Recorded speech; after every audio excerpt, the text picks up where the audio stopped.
TNN Motorsports proudly presents live exclusive coverage of the Advance Auto Parts 500 from Martinsville, Virginia. The nation's most beautiful short track is also one of its most treacherous, shaped like a paperclip with drag strip straightaways and tight U-turns. Good afternoon, everybody. I'm Mike Joy, and it's a beautiful day for racing here in the Blue Ridge Mountains, and a great place to see a race, and what a battle we've got for you. David Green, the point leader, starts on the pole, and his two closest pursuers are both mired deep in the field, and there's no tougher field to get through than one that lines up on this narrow racetrack here at Martinsville. Earlier today, Buddy Baker and Glenn Jarrett had a chance to talk to the men battling for the Busch Series Championship. Let's meet them now. Here's Buddy Baker. Thanks, Mike. Last week, David Green had all kind of trouble at Charlotte. How did he respond to the pressures? He promptly come to Martinsville and put his car on the pole. What are your strategies today, David? Well, buddy, it's got to be the same thing the Slim Jim Crew's done all year long, is stay consistent, be smooth, and be around at the end. So this is no different race than any other race. I'm real proud of my guys, the Slim Jim Crew, that responded after the bad deal at Charlotte. But here we are at Martinsville in front, and hopefully we can stay up there. Well, you got somebody you want to say hello back home to. Yeah, my father had a mild heart attack the other night, and wish him well, and just wanted to tell him that Jeff and myself are here at Martinsville, and thinking a lot about him, and hopefully we can win this race for him today. Well, everybody at TNN wants you to get well fast, David. Well, buddy, the other two title contenders are not quite as fortunate as David Green. They're starting 22nd and 26th, respectively, in the field. Now, this is not the place to have to come through traffic. Let's talk to Ricky Craven first. Ricky, that makes for an even tougher day having to fight all that traffic. Sure does, but the DuPont Refinish Chevrolet is running good. I mean, we made a 53-lap run a week or so ago when we tested, and the 53rd lap was within a tenth or two of the first lap, and that's the way it was for us yesterday. Car doesn't like to put heat in the left side tires, so it wasn't real quick qualifying, but they don't give any points for the poles, and we didn't lose any for qualifying 22nd, so we're still in good shape. Well, he's going to try to gain those points as the race go by. Now, Chad Little is in third place. He's been considered a long shot. He hasn't won a race so far yet this year, but you're looking for a win as well as that points title, but man, that's a long way to come through traffic. It is a long way, you know. I wish we would have started more towards the front. We just didn't have a good qualifying run, but the Harris Teeter Ford's running well, and it's we practiced great. It's just I hate starting back this far, and it just you got to have some luck on your side. Let's face it. We need to catch a couple cautions at the right time, and it's tough to be optimistic, but I'd love to be starting more forward. Just gives the fans a good race though, because you can watch us come through traffic. And Ricky's one row in front of me, and hopefully I'll just be able to follow him up through there, and we'll get up there and race with David, and let's just see what happens. Well, I want to wish both of you guys the best of luck today. They both have to be extremely careful coming through traffic here at Martinsville. We'll be back with the start of the Advance Auto Parts 500 right after this. Welcome back to Martinsville. Buddy and I are delighted to welcome David Pearson to the TNN booth in his broadcast debut, winner of 105 Winston Cup races. Who has the tougher job today? David Green leading the points, or Ricky Craven and Chad Little trying to chase him down? To tell you the truth, Mike, I think I have the toughest job. But I'd rather be in David Green's place than Chad Little and Ricky Craven, because they are behind. And, of course, Ricky Craven, all he's got to do is just make sure he don't make any mistakes and just kind of take it easy. The other guys are behind, and they're trying to catch up. So anytime you're trying to make up 56 points, it's rough to do. Are you apt to take more chances? I think if you're behind naturally, you're going to have to take more chances. Of course, David Green can just sit there and just look over his shoulder and take it easy. Thank you, David. Let's have a look at the die-hard starting grid for today's race. 8th pole of the season for David Green. Randy LaJoie's on the front row for the second time this year.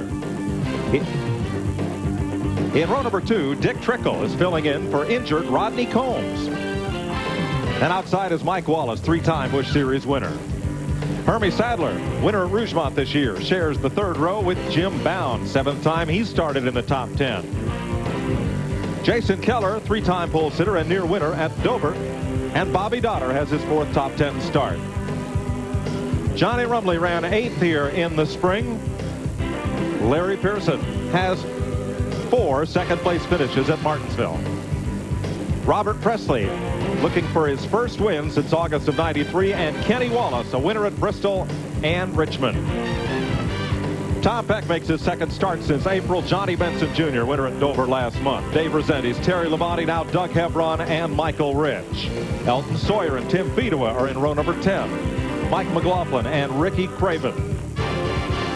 Then it's Dennis Setzer, rookie leader, and David Blankenship making his Busch debut. David Hyder, a first-time Busch Series starter, and number 3-point man Chad Little.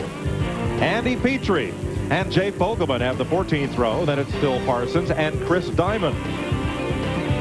Tommy Houston and Kevin LePage from Vermont in row number 16. Johnny Chapman makes his Busch debut. Tracy Leslie shares the 17th row. Stevie Reeves and Roy Payne are the provisional starters.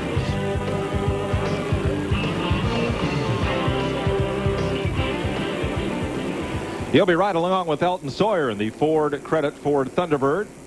He'll be carrying a couple of our TNN in-car cameras today.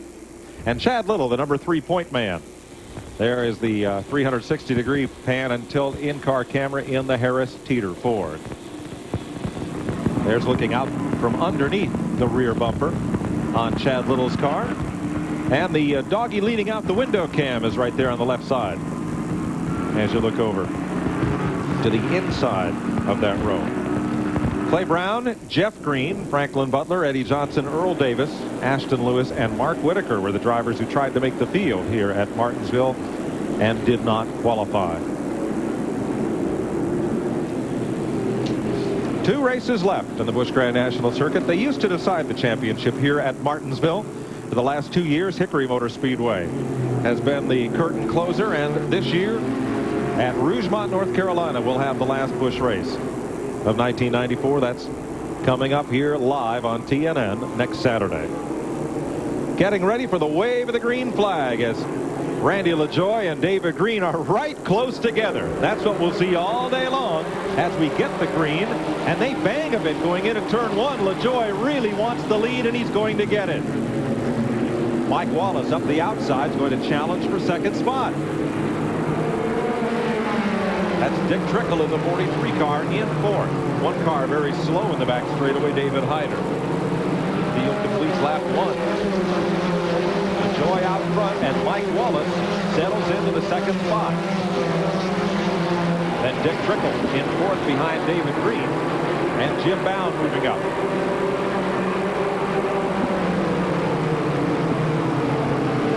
So quickly single file among the top 3, and then it gets busy. There's Dick Trickle and Jim Bound side by side. Hermie Sadler looking on.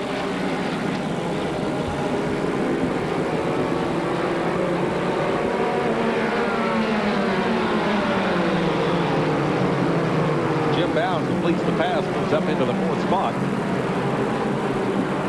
Trickle settles in 5th, Sadler 6th, Donner 7th, Jason Keller 8th.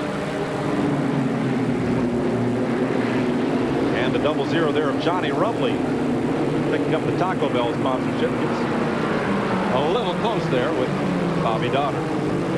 And Keller, who changed an engine this morning in the 57 car.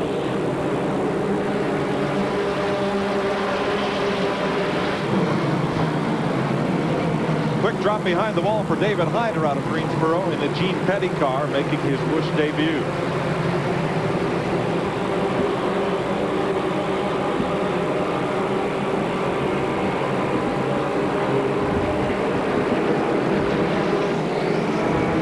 They're deep in the field.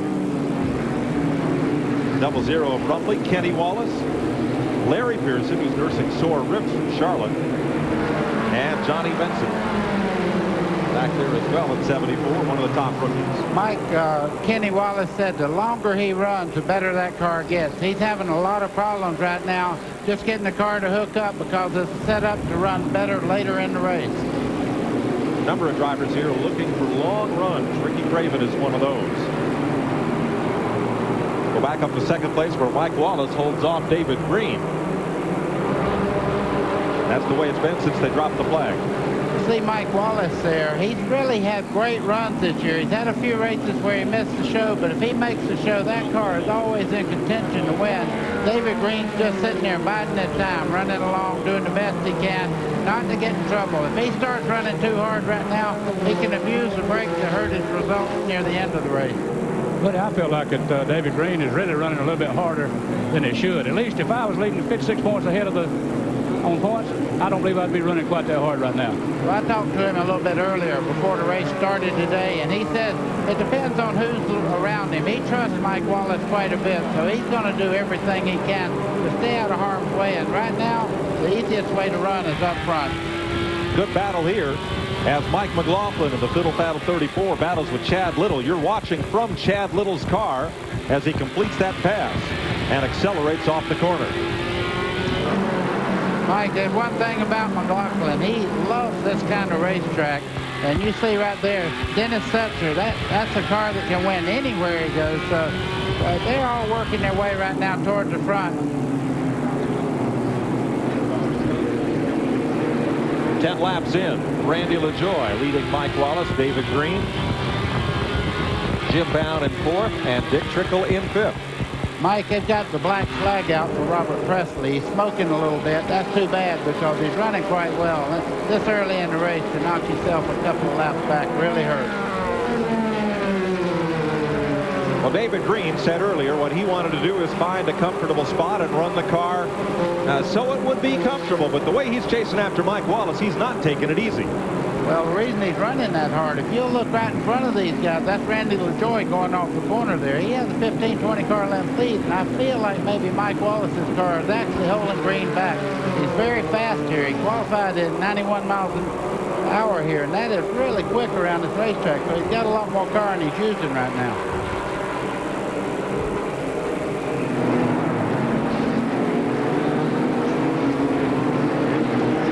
David Green said earlier he wanted to find a place to run and kind of run and settle down as he trails Mike Wallace. They are 2nd and 3rd. They have a little break on the field. We asked David Green what it would mean if he could tie down this Busch Grand National Championship. Well, every time I think about being in position here to win, or even last year, you know, I get real excited because David Green really doesn't have a big resume, so to speak, track championships here, there, yonder, but it'll be a major accomplishment for me as a driver. But I think deep down, number one, it's going to mean a lot to my car owner because he was the one that gave me a break when I didn't have a ride in '92, and Slim Jim to put David Green in the car. And David Green was nobody compared to Labonte or whoever, but that's what's going to be the most satisfying, is to win Bobby Labonte his first car owners championship. You got the winning color. My brother told me if I'll change my oil, I'll get a lot of miles out of my truck. Back live at Martinsville, where Randy LaJoie has led every lap after getting a jump on David Green at the start. Mike Wallace is 2nd. In 3rd is the point leader and pole sitter David Green. That's where the point chasers are running. Craven in 13th, Chad Little in 19th. Hermie Sadler is coming out of the pits after a stop while we were in break. Glenn Jarrett, what's the problem? Well, Hermie Sadler brought his car in. He had a problem with the car. It had a miss in it. It sounded like maybe an electrical miss. I'm going to ask Bobby Keene when I get a chance to what it is. They're still talking to Hermie right now.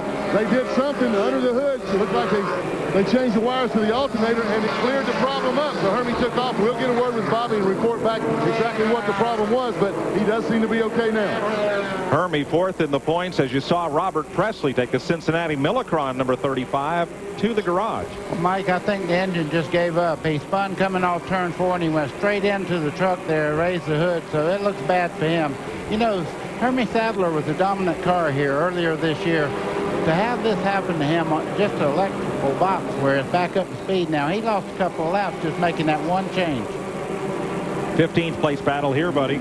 You saw Dave Resendiz get shuffled around just a bit. Chad Little trying to move in for a spot on the Lipton T car. Look at Chad Little work that wheel. Yeah, he's coming up out of the corner there, and that's where the race car wants to jump over towards the wall a bunch, so you really got to be careful. It's kind of like being on tight wire. You really have to be careful coming off the corner and not let it get in that concrete wall. But if you hit here, it'll knock the fenders in on the tires. You really have problems then.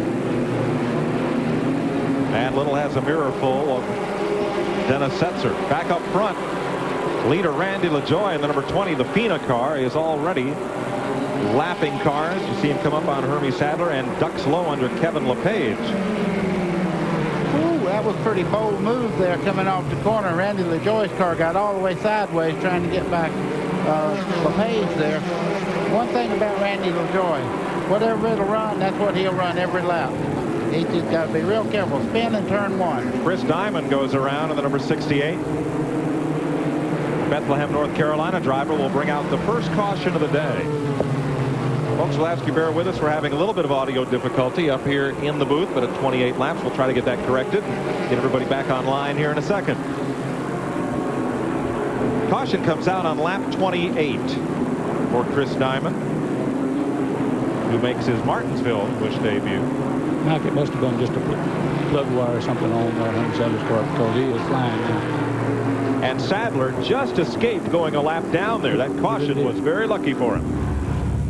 We'll be right back to Martinsville after this. Welcome back to Martinsville. One lap and we'll go back to green flag racing after Chris Diamond's harmless spin in turn 1. Here's what brought out the caution. Ooh, a little contact there. That was Phil Parsons' car. Got into Chris Diamond there in the left rear corner and just turned him right around.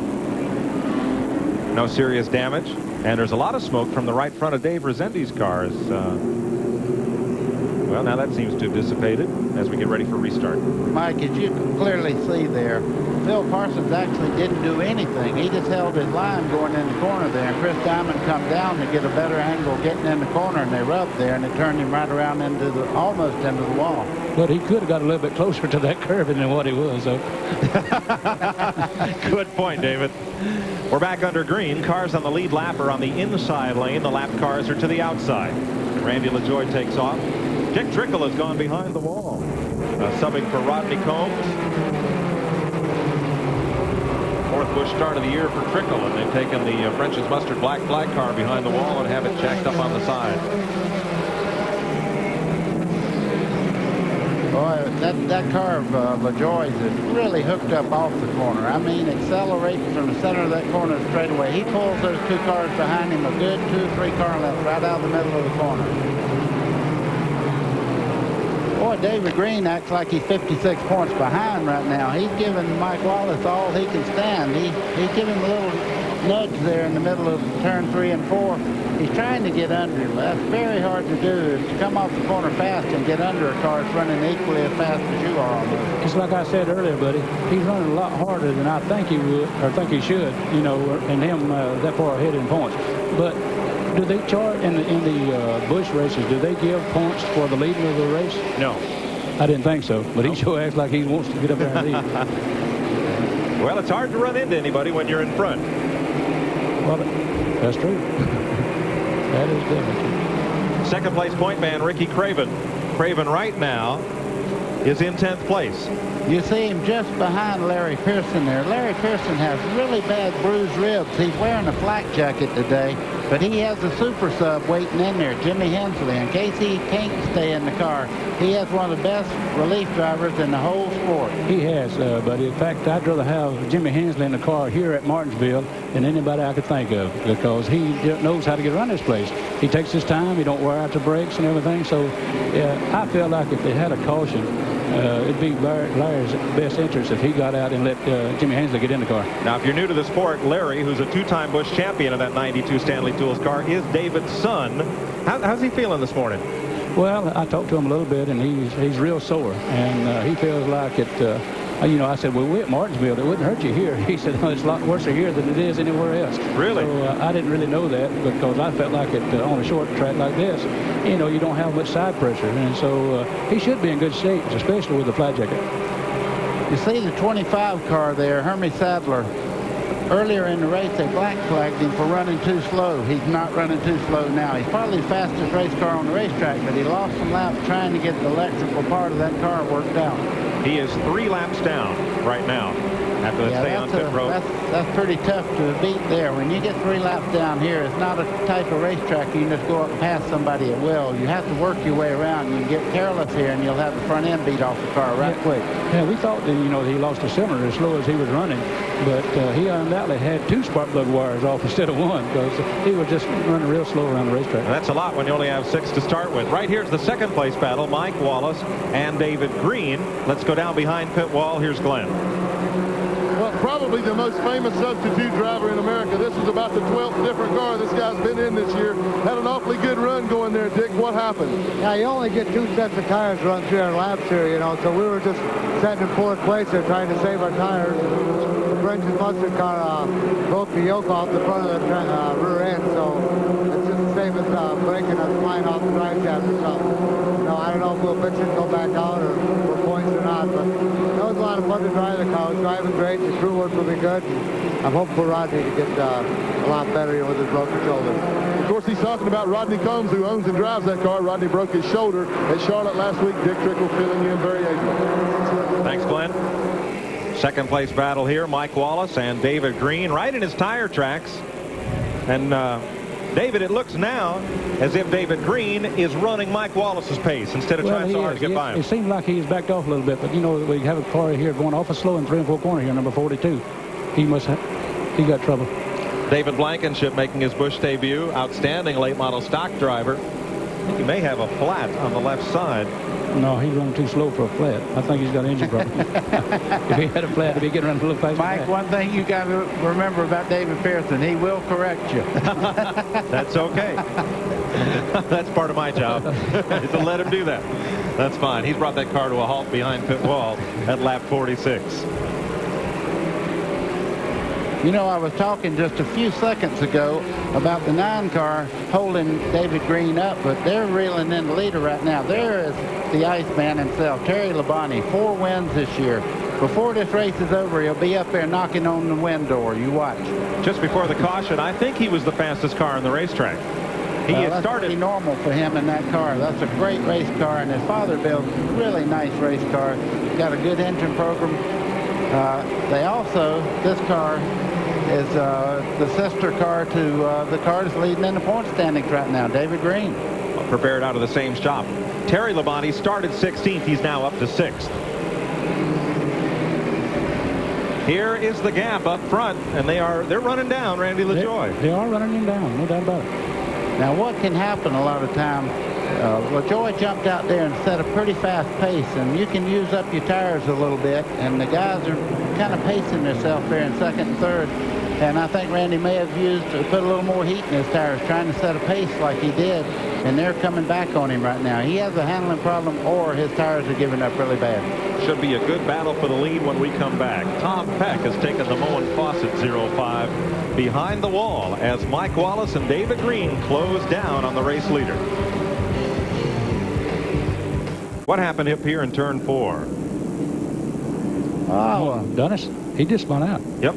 Dennis Setzer just went in there and got a little loose, and boy, Johnny Benson did a great job. You see Phil Parsons got in the back of one of the cars trying to slow down there and spun himself out, but we stand corrected. Phil Parsons had nothing to do with that at all. When he got there was a wreck already there. Right. He did make contact. Say that. He did make contact, but not with Setzer. Glenn? Well, Mike, I'm standing by with Dennis Conner. He's the crew chief for Randy LaJoie.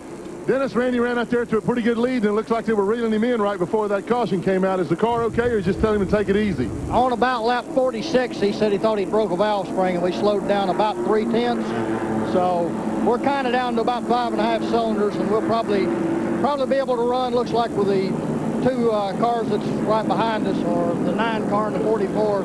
If nothing else goes wrong, I think we can probably have a good day today, but the domination seems to be gone. Wow, imagine that, 5.5 cylinders, and he can still run with them. We're going to go to break. We'll be right back. They're going to turn this thing loose again here in a moment. We'll be back for the restart. And we're running back under green at Martinsville. Hermie Sadler tries to get one of his laps back from the new race leader, Mike Wallace. Wallace had beaten Randy LaJoie back to the caution flag to take the lead. And Hermie gets one of his 3 laps back. Mike Randall and Joy said they could outrun those two cars. They're having a lot of problems down the straightaway. You see Kevin LePage there trying to get by him on the outside. David Green is being extremely careful. Coming off the corners, they almost run over him just a second ago. So that cylinder is really going away in a hurry. David Green in 3rd place. Have to go back to 8th place to find Ricky Craven, and about 11th. Make that 15th for Chad Little. I tell you, I've never seen a car run that good on 5 cylinders. Not as good as that 20's running. You know the bad part, Mike, we're talking about valve springs. When they're talking about a valve spring breaks, it's either the inner spring or the outer spring, but whatever it is, it's got little pieces of metal that start running through the motor there. So you really, really don't get better. If anything, it'll probably break the other spring and cause a lot of problems. David Green has gotten past LaJoy for 2nd place. 2nd and 3rd. But it probably, he just broke a spring. It's not really completely broke. And it's, you know, he hasn't lost a cylinder, complete cylinder. It's just weak. Positions of the point leaders. As we look back through the field, Jim Bound, Jason Keller having good runs here today, and Dick Trickle is back in the race. There's Craven, posted in 8th. Well, so far, this race is going about like David Green would like it. It is. Of course, I still think, now, if I was in David Green's pit right now, I would tell them to slow up a little bit, because those two guys, they're just making the pace a little bit too fast, I feel like. Of course, now this is also a Busch race. They don't run at 300 laps. If it's a Winston Cup race, he would never make it. He'd give out a brakes in 500 laps. Run that hard. If he eases up, that 2-car will be on him, because Craven knows he has to get to the front to have a chance at this championship. And just ahead of Ricky Craven, Andy Petrie's in that 3-car today. Yeah, there's a lot of story to that. That's Dale Earnhart's car, and Andy Petrie's running it.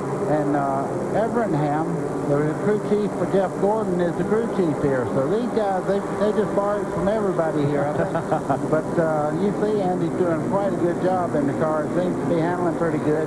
Right now, I'm sure that Ricky Craven would like for him to get over and let him go after the points leader, though. It's Petrie's first Busch Series start since 1988, when he ran 4 races at Richmond, Rockingham, and twice here at Martinsville.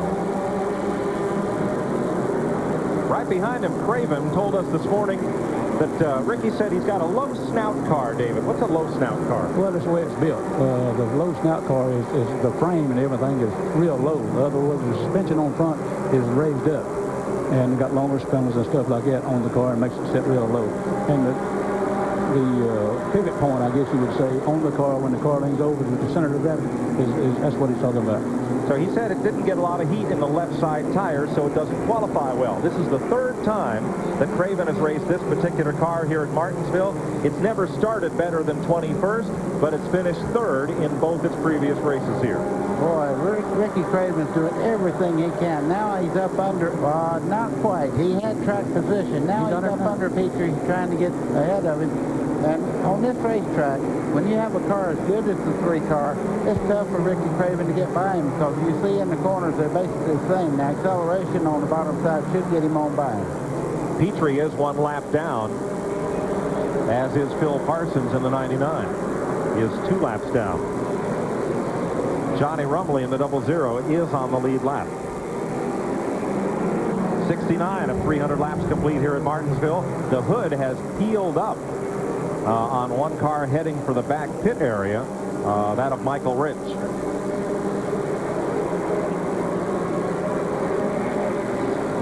You know, this points race here is kind of like the points race between Rusty Wallace and Dale Earnhardt. The cream always rises to the top. You notice right now that David Green's running there in 3rd, and in 6th place right now is Ricky Craven. He's moving quite well. We have a fire on the back straightaway. Michael Rich's car is engulfed in flames.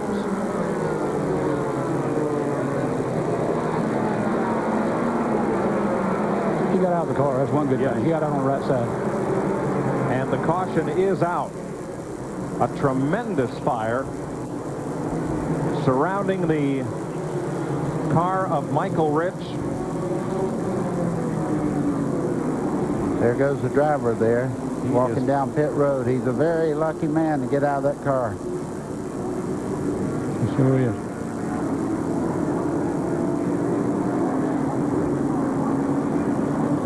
I seen one pit crewman pick up a fire extinguisher. Of course, it didn't last very long. It was just small. Mike, that car's got a lot of damage to it there. Yeah, let's check with Glenn. Hey, man, we're over on the backstretch. We're only about 15, 20 yards from the car, and it is tremendously hot over here. The car is completely engulfed. Finally, there's enough fire extinguishers here to get the thing out, but good gracious, I can't believe how hot it is over here. We're going to try to find Michael Rich and get a word with him if we can. I can't see him through all the smoke right now. Quick as we locate him, we'll get him back and talk to him, guys. Glenn, I believe he's well in front of the car, about 3 pits down past the fire truck, and now leaning against the toolbox and talking with some folks there. Let's show you again what happened. This car is fully in. I've never seen a fire in the pits. Look at the left side of the car. And there's Michael Rich.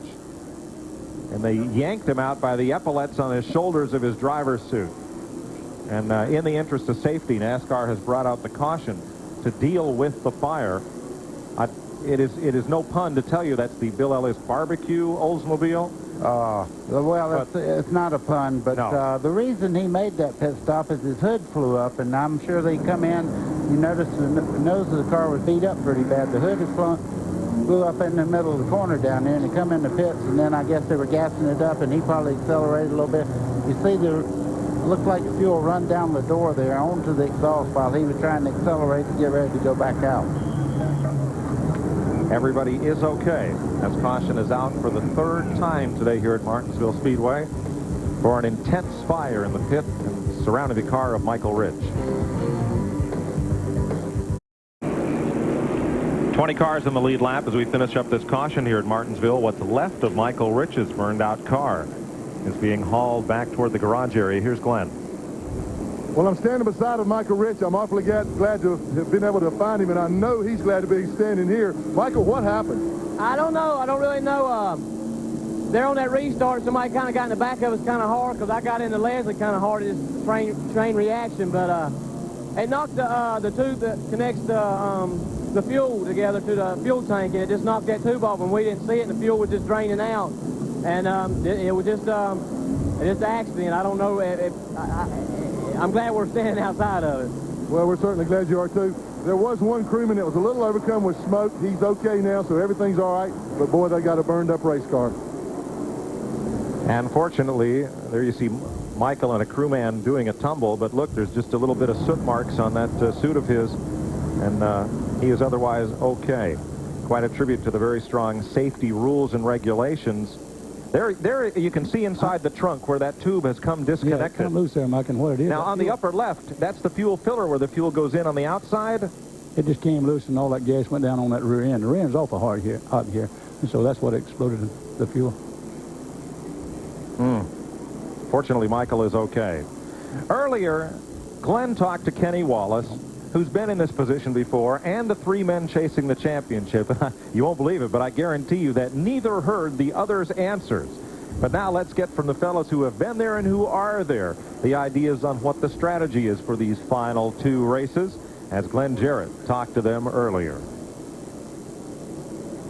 Well, David Green he won't admit it, but he's playing the psychological profile with his own self. He's saying, well, I'm not going to run too easy. I'm going to go out there and do everything I've always done to get me right where I'm at. Well, Glenn, it's got to be the same as we've done every Busch race this year, and just be consistent. Let David Green drive the way he wants to drive, and hopefully we can start up front, qualify real good, start up front, stay best place to be up front, so and stay the same consistent person I've always been. So even though he'll tell you, or maybe he'll feel like nothing's wrong, I know that right now he's trying to not do nothing wrong mentally. He's trying to make all the right moves. On the other hand, Craven's going to go Winston Cup next year. He has nothing to lose, so he's in the best position because he feels like a hero already. I've got some exciting things happening for next year. I'm really proud of my guys. We're not really supposed to be in this position, maybe, by some people's standards as a new team.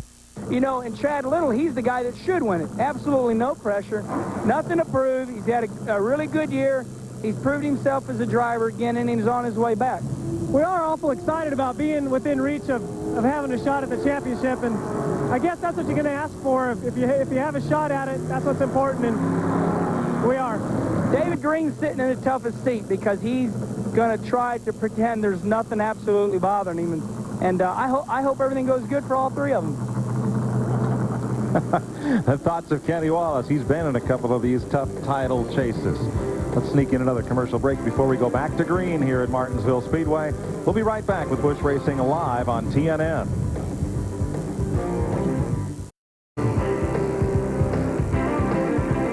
Well, I've had cars that drove like they were made out of old beer cans, but never one that looked like one. That's David Pearson's first race car. What are you making fun of Oh, Barney Oldfield's maybe. Hey, next weekend, a big doubleheader live on TNN. Saturday, the AC Delco 200 Busch Grand National Race to decide this championship. And Sunday, the AC Delco 500 Winston Cup race. You'll see both of those on TNN. And there's the ticket office phone number. There are tickets available for both those races.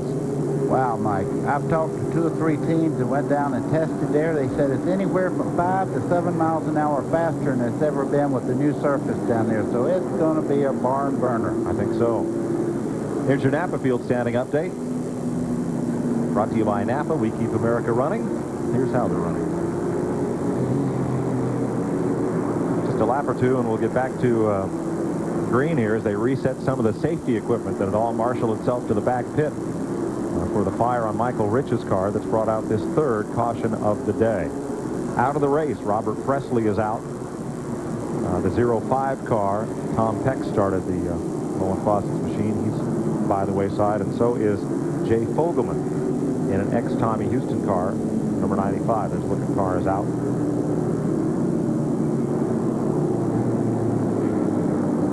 And Dick Trickle back in the race after repairing that yoke to the rear end.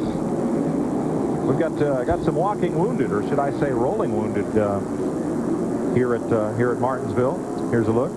Boy, I tell you, we have Randy LaJoy, Rodney Combs, and Larry Pearson. Larry Pearson has Jimmy Hensley standing by for him. Of course, Dick Trickle filling in for the injured Rodney Combs. He broke the shoulder blade, and Randy LaJoy says, "Listen to me.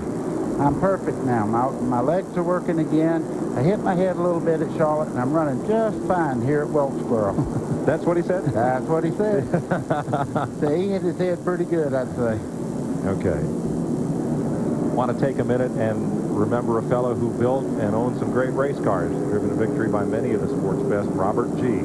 Passed away Friday after a long battle, and he'll be missed. One of the most colorful people, one of the hardest working men, one of the greatest people I've ever known, and he'll certainly be missed in the racing community. He was a fabricator for so many people that if you had to put them all down, you'd take up a full page in the newspapers. But he's a great man, and all the family, we certainly will miss him.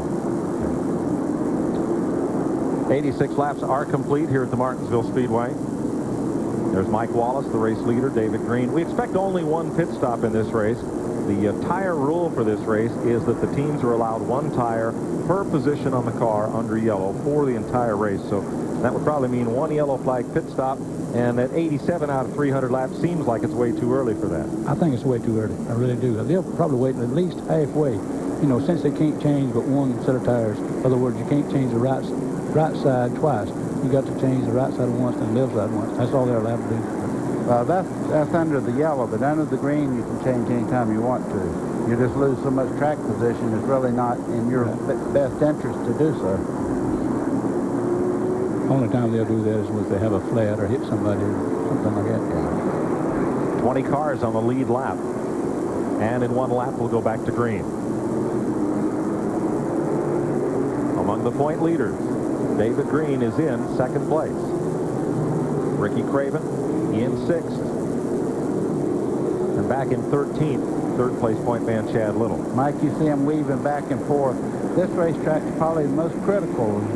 Get all the junk off your tires that builds up when you run around here slow. Because when you go down in the corner, if you don't have them clean well, it'll go just like you have a flat tire right straight in the wall. So you really have to be careful.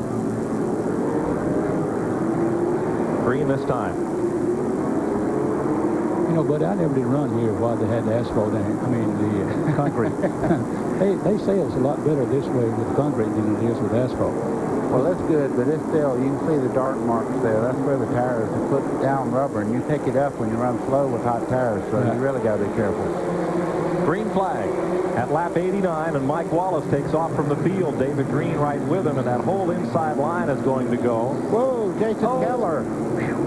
Boy, Terry Labonte made a move to get past him. He just did miss it. We may stay. Nope, we're going caution. Jason Keller installed a new engine, and trouble in turn 3. Chad Little has spun. The number 3-point man has to climb the curb to get away from this one. Well, Mike, it's just like Buddy said. If you don't clean your tires real good, something's going to happen. And a lot of smoke from the rear end of Larry Pearson, Stanley Tools, number 92. Yeah, look at the damage on the right front corner there. He really got into something. Yeah, I think everybody stacked up behind Jason Keller. Watch the move that number 14, Terry Labonte, makes to get away here. Jason just lost control there, but look at Terry Labonte. Woo, look at Ricky Craven thread the needle there in the middle. And the guys went right through that wreck and went down here and wrecked another corner. Woo. Now that's heads-up driving on Terry Labonte's part, and also on Ricky Craven. I mean, he went right through the middle. Well, Labonte had to miss the spinning car and then cut back to miss the end of pit wall. Jason Keller spinning coming out of turn 2. Brings out this caution. There's a look at Labonte. And Chad Little's on pit road. So is Larry Pearson. See him slowing down there. Andy Petrie got in the back of Phil Parsons there. That could have been a wreck, but what a nifty move on Terry Labonte's part to go to the inside like that and get out of that wreck. Chad Little will take on right side tires under the caution here at Martinsville Speedway. 91 laps complete. If you got lots of leisure. Welcome back to Martinsville Speedway. Chad Little and Larry Pearson have each made several pit stops. Chad's grandparents are here from Spokane, Morris and Doris Little. Keeping an eye on their grandson. Boy, Chad was real lucky. He's got some damage on the front there, but it's not enough to really make him have to do much. You've seen him pulling out the sheet metal on the very front to keep it down well on the ground. All right, let's check with Glenn. Well, guys, very minimal damage on his car. The little stripping that goes along the bottom of the front spoiler was all that was torn loose when he came across the curb. You mentioned he had to cut across the curb to get out of that. Tore this piece loose. It was hanging down on the racetrack. Wasn't going to hurt anything, but just to make sure, NASCAR didn't black flag him coming in. They ducked in, changed it, or snipped this off and sent him right back out, so no problem. Thanks, Glenn. Kenny Wallace is in for fuel. And they're working on the left rear corner, trying to bend some sheet metal away on the TIC Financial Ford. And Larry Pearson comes back in once again. The mechanic crawl out from under the car. They had what may have been a tire rub on the left rear. 1 to go. We'll go racing. Now they're trying to get Larry Pearson out without losing a lap here. And they do, but he may have to come back in. That fender out. Larry is 7th in the point standings.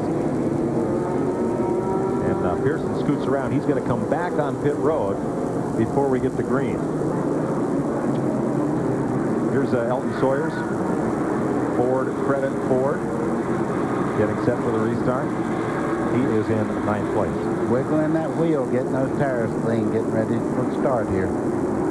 Oh, Pearson comes to a halt, has to back up a little. He's over the line. Well, they get some of that stuff off, but Larry pulls out. We're going green. Pearson struggles to stay on the lead lap, and Stevie Reeves come out of the back pits. Well, Kevin LePage is going to try to get a lap back from Mike Wallace here. Looks like he's going to clear him there. He's back in the lead lap again. Well, Mike got loose coming off of number 2 there, so I definitely let him get ahead. And also the 99 moving on up through to get back one of the 2 laps that Phil Parsons is down. So those 2 cars scoot away from the leader. Well, the nice part about that, when somebody makes up a lap, it's not like you're taking the lead or anything like that. You see Hermie Sadler coming around on the outside there. They black flagged him early in the race, but he's made up 1 lap, and he's trying to make up another now. Watching from Elton Sawyer's car, and Mike McLaughlin down on the inside there. Battle for 9th place.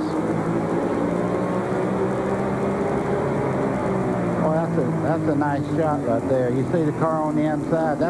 They'll get so close well, it looked like he touched just a little bit, but they didn't. That camera is in a good place to have to produce another camera sometime. That's Bobby Goddard on the inside in the DeWalt Tools car. It was announced this week that sponsorship will move to Hermie Sadler, who will form his own team next year. Close running up there. Here are your leaders from Mike Wallace on back. See, Randy LaJoy, they said he was running up to par, but when you have a cylinder down, you start drifting back. You see how this other car is pulling away from Randy LaJoy down the straightaway. Now, going in the corner, he probably handles better because he don't run quite as fast down the straightaway, so he can make up a little time. But you see when they come off the corner, he got about 10 car lengths on one straightaway there. Now LaJoy drops to the inside. Here's where the point leaders are running as we continue to watch this battle at about 7th spot. Whoa! The 20 car slowed way up now. Yeah. Randy LaJoy will come in.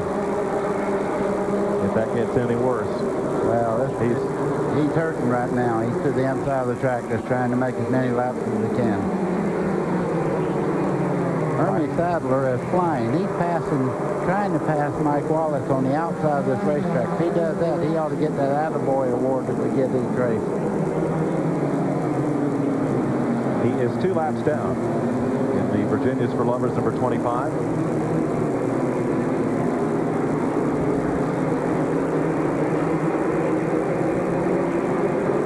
I'll tell you, so far the Attaboys have to go to Larry Pearson's crew because they got all that work done and kept Larry on the lead lap. You see Randy LaJoy going back to the truck. I guess that stuff all made it to the bottom of the oil pan there. 16th in the points coming into this race. One thing Mike Wallace don't want is a whole lot of bamming and framming right now from cars trying to make a lap back. But you understand, Hermie Sadler's running well enough. If he can make up these laps, he'll be in contention to win this race.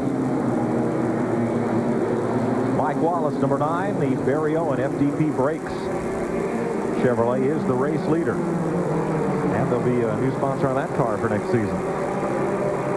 And Mike will continue with Barry and run a limited Busch schedule as he continues on Winston Cup. Ooh, Jason Keller got high again there. Yeah. Well, Chad Little really had to check up just behind Keller and Johnny Benson there. In fact, almost came to a halt in turn 4. You're riding with Chad Little as he moves up to the outside of Jason Keller, the Budget Gourmet Chevy. Ooh, that's close and up front there, folks. That's about as close as you can get without hearing a little thump on the quarter panel there. Might have been there. It might be we just didn't hear it. That camera's getting a little nervous, too. Wouldn't you be? I would absolutely not be. I wouldn't be there. Right. You know, I believe the 71 and the 9 car now is holding the 9 car up. Yeah, I believe they are kind of backing up the leader at the moment. Let's go to Glenn Jarrett down in Randy LaJoy's pit. Well, Mike, Randy sits in the car, and amazingly enough, he has a smile on his face. Randy, it's just been that kind of year. You had an awesome car, but it went away early. Yeah, something happened to the motor again, and hey, what can we do? We had a great race car, and you know, we dominated the first 50 laps. I was just kind of riding. I was hoping we'll have a good day, and something happened in the motor. But hey, we'll get this car ready for Rockingham next week. I'd like to wish my wife happy anniversary, and I'll be home in a few hours. Whoa!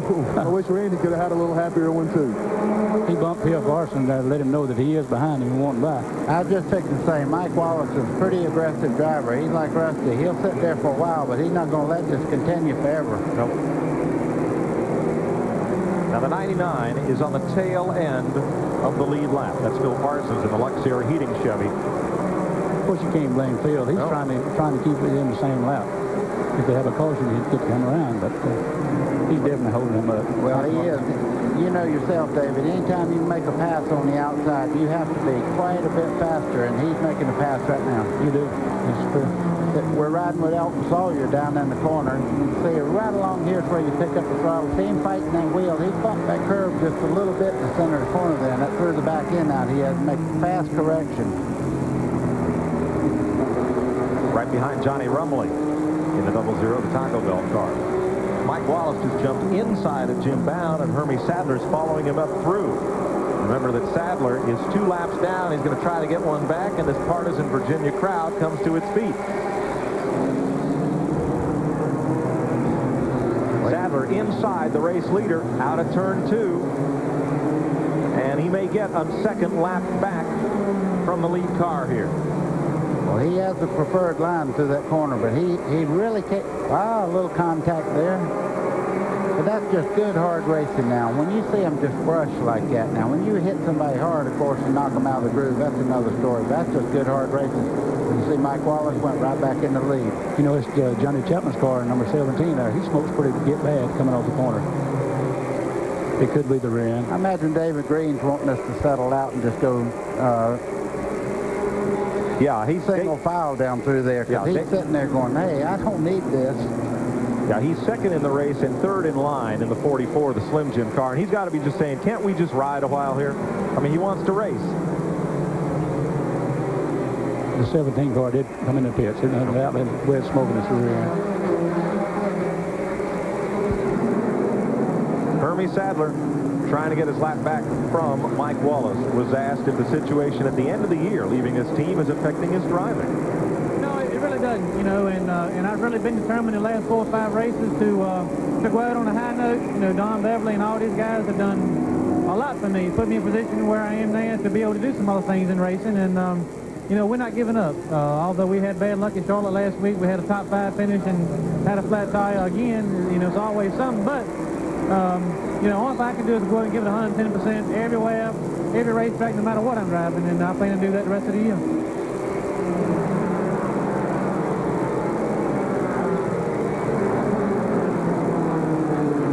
Hermie Sadler trying to get that lap back. Ricky Craven has moved all the way in the 3rd spot. He come up behind Terry Labonte. Terry Labonte moved over to the inside of the racetrack, let him go by on the outside. He knows what this title means to these boys. He did not even try to fight back. He let him go right on by. And just behind them, Johnny Rumley and Elton Sawyer battle. Rumley back in the Bob Hicks owned car that he won with at Hickory last year. That's the yellow 00. And Elton Sawyer down into the back of somebody there. Mike Wallace leading David Green and Ricky Craven here at Martinsville. We'll be right back. 125 laps complete at the Martinsville Speedway. Mike Joy with Buddy Baker and David Pearson. Glenn Jarrett's in the pits for TNN. Jim Bound takes his car behind the pit wall. Ricky Craven is on a tear. Boy, that car is working very well through the corners. You see him accelerating there. He's running the leaders down. He's only a half a straightaway back from the leaders right now, and that car just goes anywhere he wants to. So you'll look, in just a little while, he'll be up there battling for the lead, I think. Craven will go Busch Grand, or rather Winston Cup racing in '95. Wants to go out of this division with the championship. He'll still run a limited Busch schedule next season with his own car, and John Munson as crew chief, his own equipment, and DuPont. One thing about it, he's owned his own team this year, and he has really, really had a great team all year. This guy, when he gets to Winston Cup, is going to write a new chapter, I think. He's just like Jeff Gordon or any of the younger drivers. I think he's on a tear right now. He's quite a businessman, too. He was telling David and me this morning what he'd spent almost to the penny the first half of this season and what it's taken for this stretch drive for the championship. And just these last few races have been more well into 6 figures. Ricky, is there more pressure on you or on David Green as we come to these final 2 races for the championship? Oh, it's got to be tougher on him. David's a good guy, and he's led this thing since we gave it up about halfway through the season, a little after halfway, and it's his to lose. 2 weeks ago, we were 144 points out, and we didn't consider ourselves in a good position to win this, but we fought our way back. And we've raced really good. I'm really proud of the guys. They never gave up, and we've raced like we should. We've raced like we wanted to win each time we climbed in a race car. That's what we'll continue to do, and the pressure has to be more on the leaders. And the pressure is about to be on David Green because Craven is coming. You can see David Green. He looked in the mirror and he seen that 2-car Ricky Craven. In front of him, Hermie Sadler. He's getting a little more aggressive with Sadler now. He's starting to give him a little nudge every once in a while. He says, that guy's right behind me. You see him trying to make the pass right now. He did, buddy. And when he nudged him, he let him know he had to go, so he went on. Well, he'll have to go because Ricky Craven has turned up the wick. And the one thing about it, you notice he let Ricky Craven go right by 2. Also, Bobby Dotter and Chad Little battle. This is back at 12th spot. Watching from Chad Little's car. You know, if I was David Green, I would let Ricky Craven go. Then maybe he would run Mike Wallace a little bit harder than he wanted to and have trouble. The possibility. Watching from Chad Little's car out the driver's side window. Back at Bobby Dotter. Now for 5th place, Elton Sawyer and Johnny Rumley. See, Rumley taking the high side there. We watched him in the same car last year at Hickory, win a race up there. Ooh, little contact there. Elton said, I believe I want that spot. Just ahead of them, Andy Petrie in the good wrench number 3, who is a lap down. I imagine this camera's going to get to see something here in just a second. They're running awfully close and very aggressive right now. Well, look at the tire marks on Rumley's car. On that right rear. Now they're going to the outside to try to get past Andy Petrie. Sawyer's right there.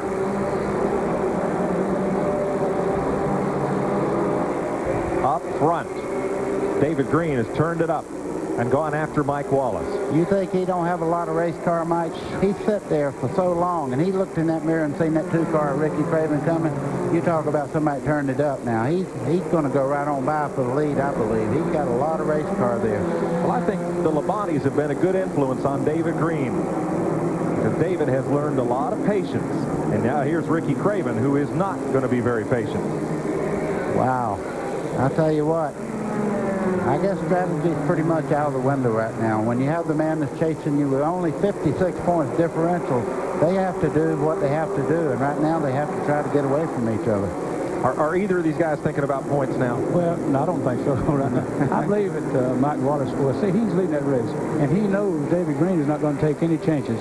And if you notice, David Green started to pull up beside him, and Mike Wallace has cut him right off. He knows that he wants to hit him. Because, you know, and sure, winning the race is a lot more important to Mike Wallace than it is to David Green. Mike Wallace cut him off right then. Trouble, turn 4, around goes Phil Parsons.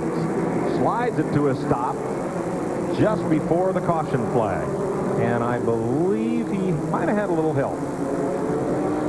Andy Petrie got in the back of Phil. And it brings out our 5th caution at lap 140.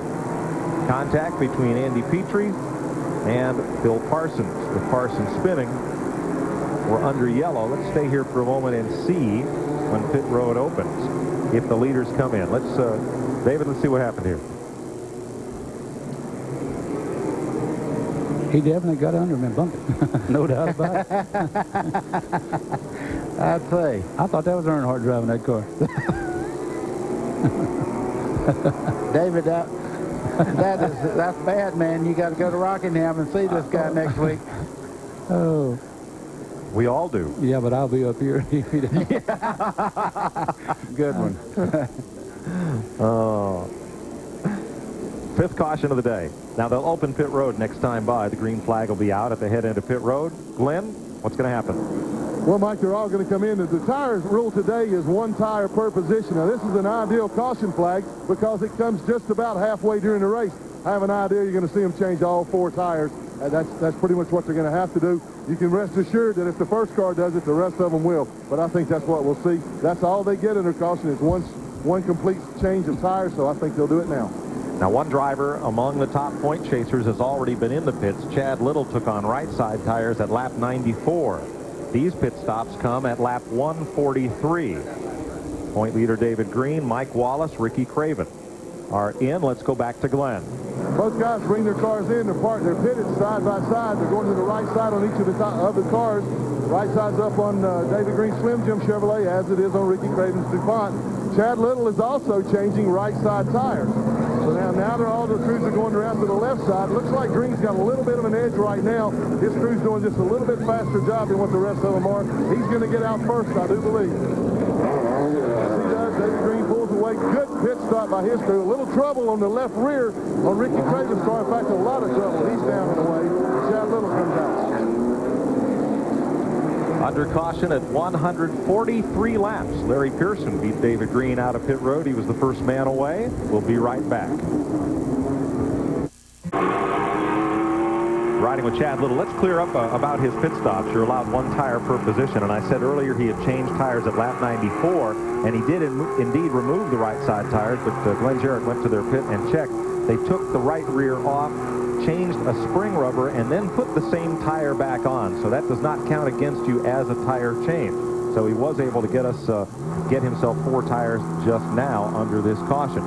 Larry Pearson beat everybody out of the pits to take the lead. Glenn Jarrett? He did, Mike, because he only changed left side tires that time. They chose not to change right side tires. Now you can see Ryan Pemberton in heated conversation with the NASCAR official. NASCAR is trying to get him to bring the car back in. There's a piece of metal hanging off the right front of the car where Larry had gotten into a little incident earlier on a restart. They're going to make him come back in and trim that piece of metal off. Now, interestingly enough, he had been running that whole time with that piece of metal there. Maybe NASCAR didn't see it, didn't realize how bad it was until he came in the pits. Here he comes right now. Crew is not happy at all about this turn of events. Plan to interpret and not to try to second guess the officials, but oftentimes if there's a problem like that, if it's not so bad to affect it under green, they'll say we want you to fix it the next caution, and that's likely what's happening here. It's a shame because it'll cost Larry Pearson the lead that they worked so hard to get for him. We'll be right back. Who knows where you'll need to be? Getting set for the restart. 16 cars on the lead lap. As you ride with Chad Little. And they come up to speed. David Green leads them to the green flag. The point leader with Mike Wallace in second, Ricky Craven in third, Dennis Setzer is fourth, Terry Labonte fifth, and a big stack up that started when Johnny Rumley got sideways in turn 2. Everybody gets away. Little sheet metal dented, but nothing more. And Phil Parsons gets a lap back. There's Rumley and Chad Little battling. Rumley is 1 lap down.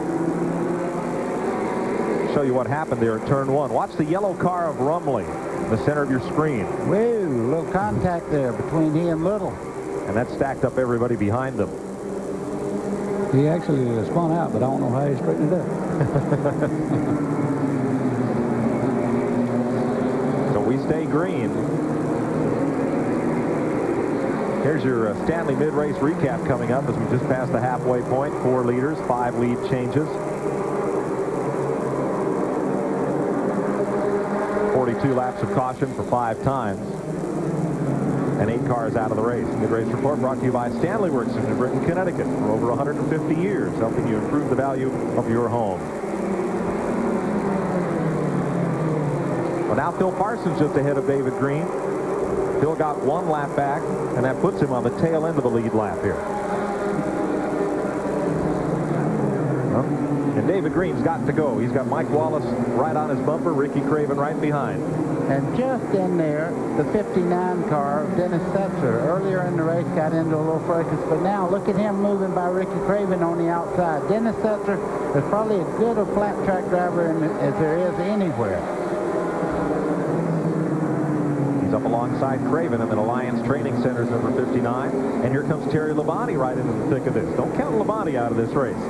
That MW Windows Chevy will be a contender here. Setzer dropped back there. He could see he wasn't going to make any headway trying to run in behind Phil Parsons there. Boy, they made an adjustment, I guess, on Terry Labonte's car because he's flying right now up through the traffic. Buddy, I think he was fast the first half of the race. He was just awfully patient. I feel like he was. I really do. Now you're Phil knows something about that. Listen, who's talking like that? I used to think, whoa, we got old Pearson killed today. We'd be just about ready to lap him. They'd have a caution near the end. Who you think would end up winning the race? 105 times. There's where your point runners are in this event. Well, Buddy's pretty sneaky himself now. You can't leave him out. Well, don't be nice to me just because you're sitting up here. I heard what you said about me. I mean, ooh. Johnny Rumley bounced there. Yeah, he bounced off the wall and into Dennis Setzer. Now here comes Craven after Phil Parsons in the 99. Now, David, everybody called you the Silver Fox, and they said you won a lot of races by laying back and waiting till the end, but I know you led a bunch, too. Well, I did, if it's paying money. Like at Charlotte. At Charlotte, especially. But a lot of times I was running as hard as I could run, and, of course, they thought I was just laying back because we kept adjusting on the car, and I got better and better. We've got a picture of Rumley getting in the outside wall coming off turn 4. You see he's out of the groove there. Boy, he hits that wall hard. Dennis Setzer was really lucky. Yep. You could see the dust flying. He was out there. No, you don't ever want to get out there. That's the scenery, that part of the racetrack. That's not usable real estate. Johnny Rumley lost a lap in the pits under the yellow flag at lap 90. Made several pit stops under caution then. There's a look at Ricky Craven and Terry Labonte. They're currently 3rd and 4th in this race. You see David Green leading off the corner there. He's not going to give up his lead. I guarantee you right now, he does not want to get back to where everybody's fighting for position. If he can stay out there in that clean air, that's the best place for him to be. If there's one racetrack in the country where I guess you'd want to be lonely and all by yourself, I think this would be it. This would have to be it. You know, it seems to me like I've always liked to come to Martinsville, but I'm going to tell you the truth. I hated to run this racetrack because you just couldn't run. I didn't feel like you could really race here, you know. And if you could just more or less take it easy and just act like you didn't care, you would start moving up front, you know. And that's what David Green, I believe, is doing right now. He's just more or less taking it easy, and of course, he's just running faster. Of course, the Wood brothers would always come to Martinsville. It's just up the street from their home and their shops at Stewart, Virginia. But otherwise, David and the Wood brothers ran mostly super speedways. This was the only short track they raced at, was the Woods home track here at Martinsville.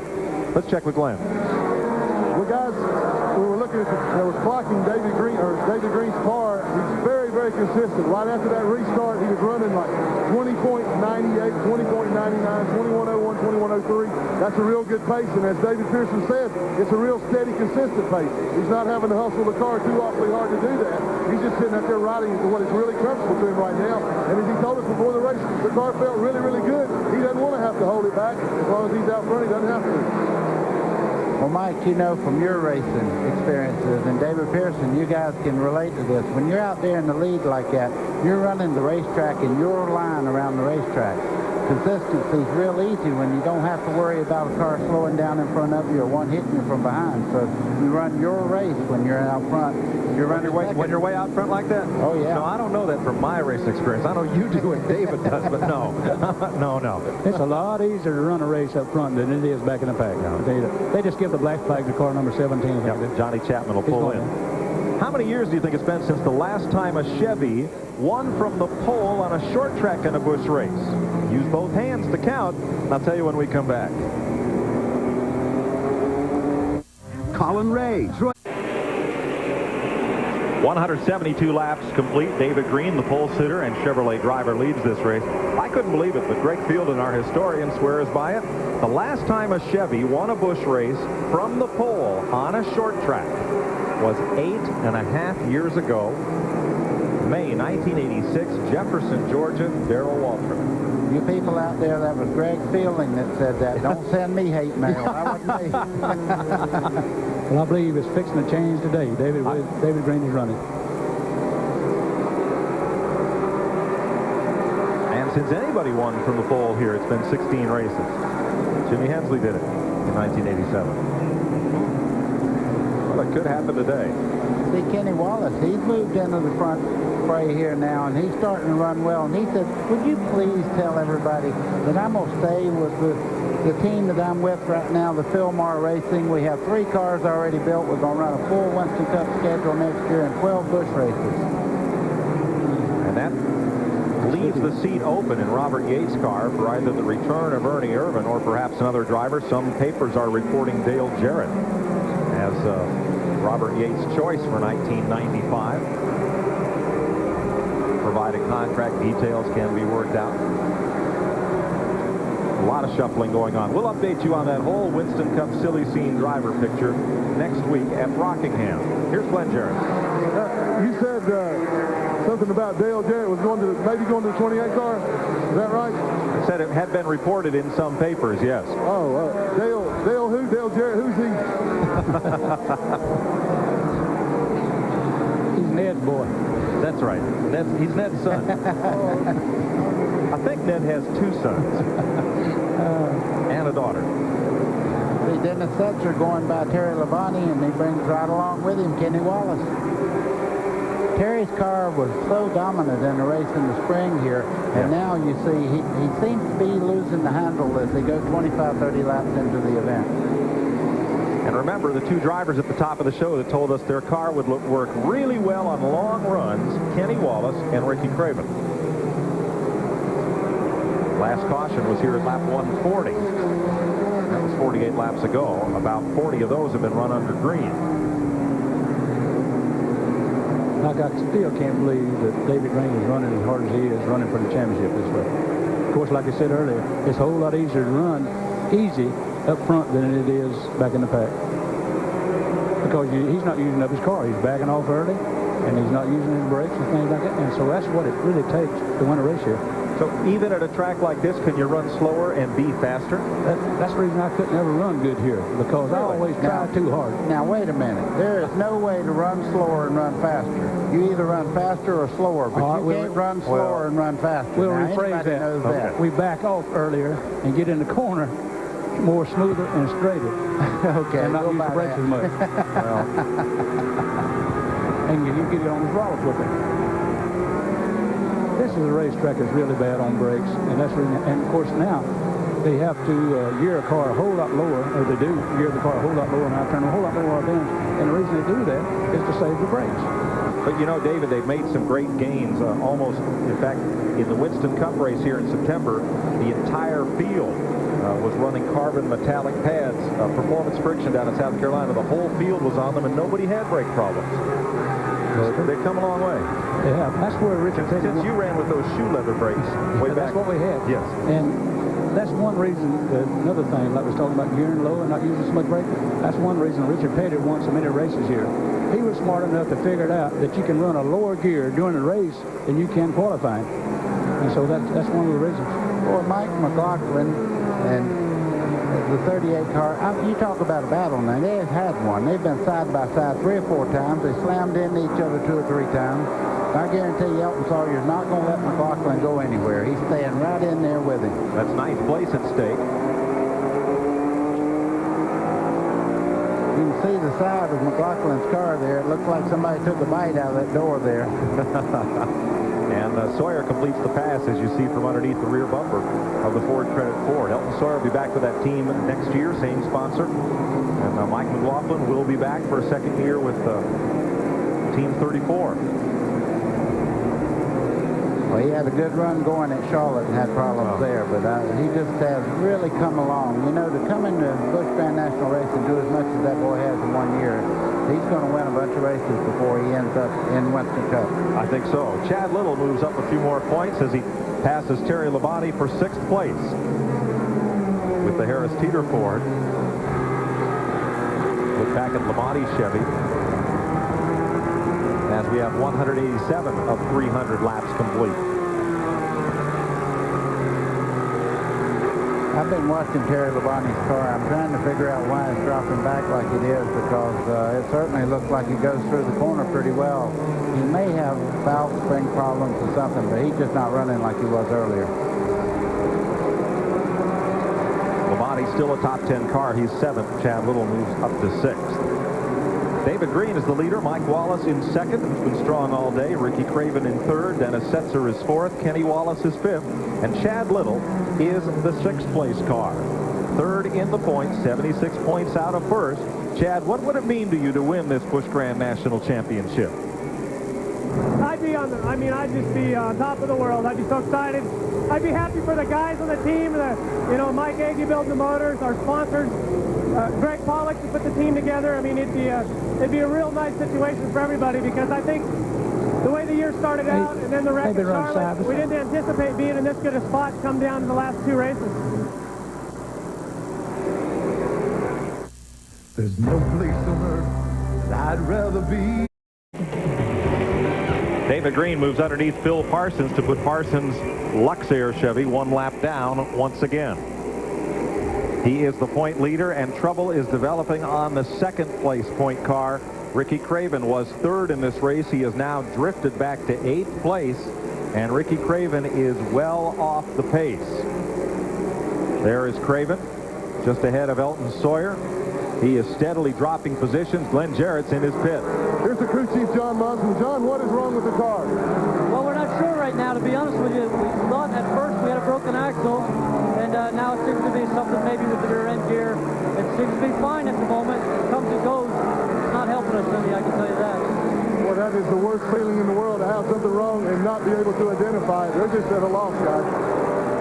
Well, Mike, I noticed he went down like he dropped 15 spots or better, and then all of a sudden he found a wider line through the corner, and he's running pretty well now. He's racing Elton Sawyer pretty hard right now, and the car seems to be pretty fast. I don't know why he dropped back. Well, Buddy, right now, if he's up in the high part of the racetrack, trouble in turn 2. Johnny Benson gets together with Tracy Leslie, and the caution is out.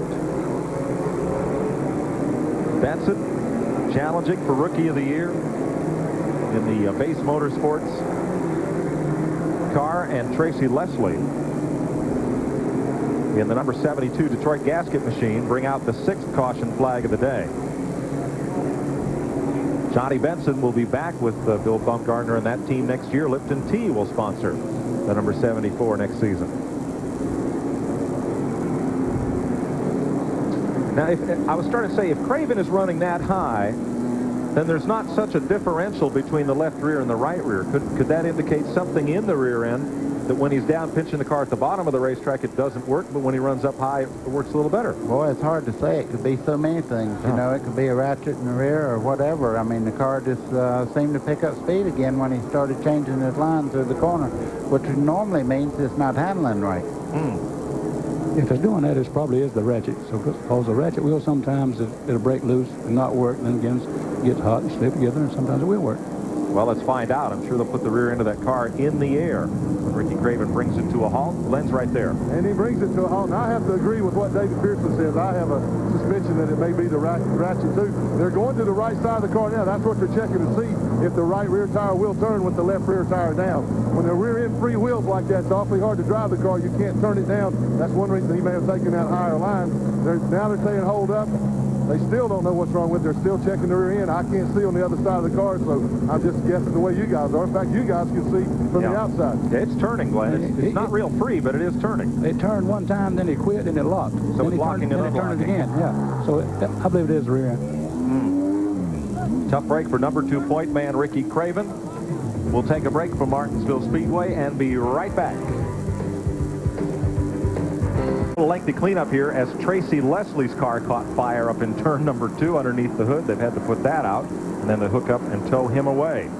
Today's copyrighted telecast of the Advanced Auto Parts 500 is authorized under broadcast rights granted by Martinsville Speedway and intended for the private use of our audience.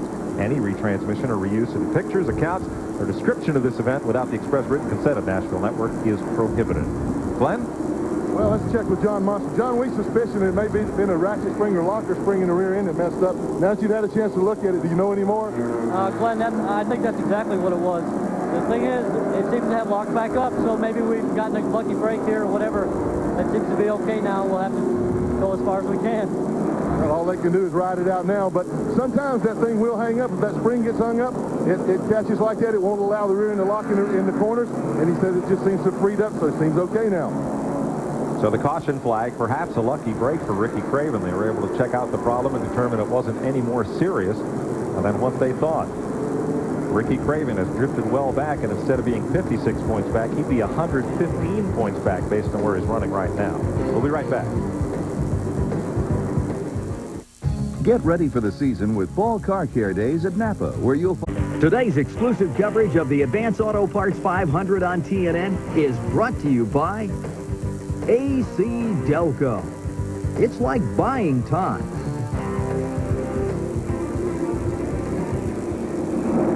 Not too far away from a restart here. Johnny Benson has been on pit road, and Hermie Sadler is in.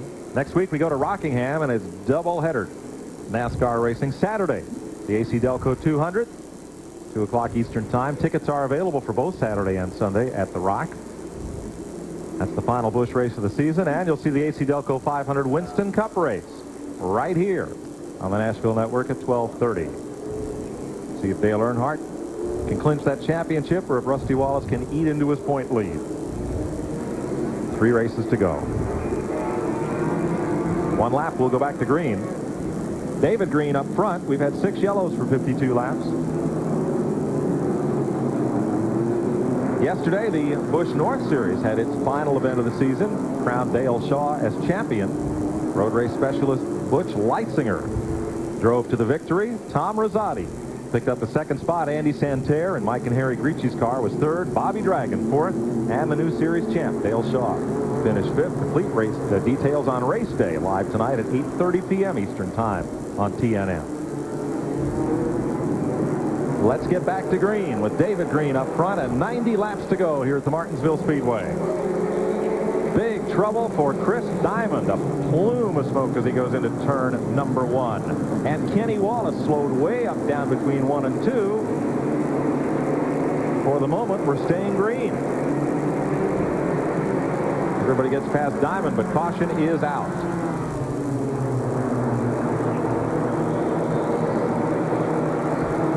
Diamond may have dumped some fluid down there in turn number 1. We'll see. I started to say David Green better stand on it because all those cars coming in there. He backed off just because he got the caution. Watch that purple car on the left side of your screen. Boom, right in Johnny Benson's face. It went. I think that was a decal he knocked off the back of Chris Diamond's car there. I seen a little piece of paper fly. That's all back there is a little bit of, well, no, there's a little damage there, too. Right. And Kenny Wallace was way up and out of the groove, as if, as you said earlier, he hadn't got his tires cleaned off. He was way up to the high side. So the J&L Motors number 68, the Pontiac, ends up in a pile. And Kenny Wallace got back to the flag ahead of his brother Mike and moved up to 2nd spot unofficially. Well, we'll see how the scorers sort that one out. See, Kenny thinks he's right. He's moved up ahead of his brother there. So caution is out again. Let's sneak in a little commercial here. Lap 213, 87 laps to go at the Martinsville Speedway.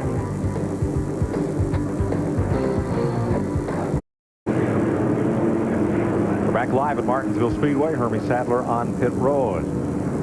The official trailer of NASCAR is Featherlight. For more information on Featherlight trailers, call 1-800-800-1230.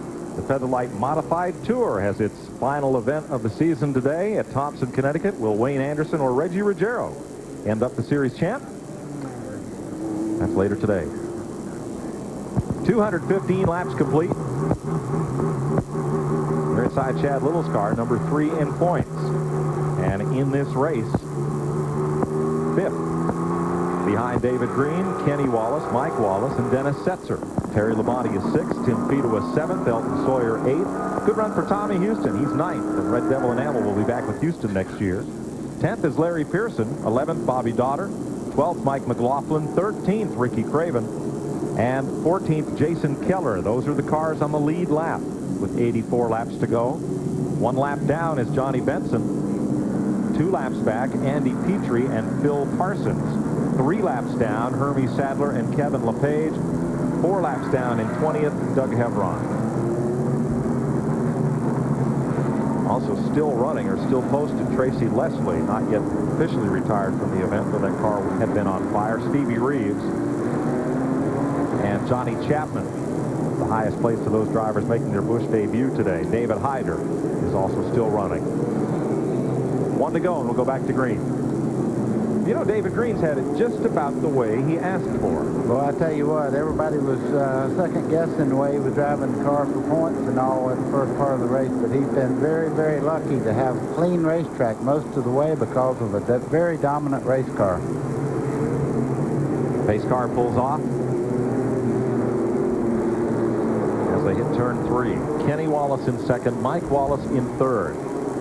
Now, Kenny Wallace told us, watch for that car to be good on the long run. Maybe not that good on the restart, but good on the long run. Green flag. But David Green is going to be tough to pass. He's been tough to catch. Andy Petrie wants a lap back from the race leader, as does Phil Parsons, and David Green lets them go. Smart move? Yeah, I think so. David Green knows in 8 or 10 laps he'll get back up to Phil Parsons.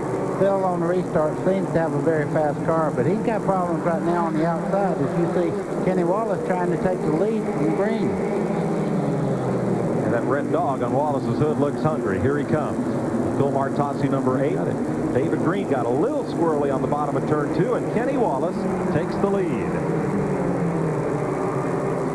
Kenny Wallace told me, he said this car is going to get better the longer we run. Boy, he knew what he was talking about. That race car is hooked up. He trails Phil Parsons, who is now 2 laps down. But a speedy dry kicked up there in the backstretch. And here comes Mike Wallace up on David Green. Uh-oh. Oh! Interceptor spins out. Everybody gets by, and Setzer continues. Will stay green. Dennis Setzer was the 4th place car.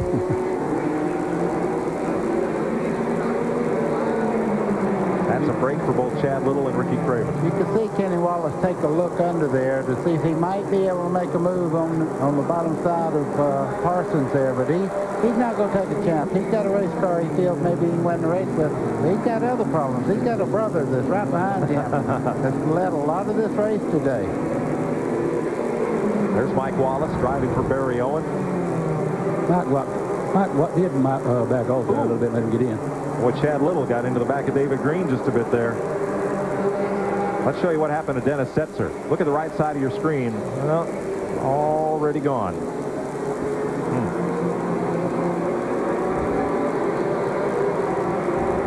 Here's what Chad Little saw of that.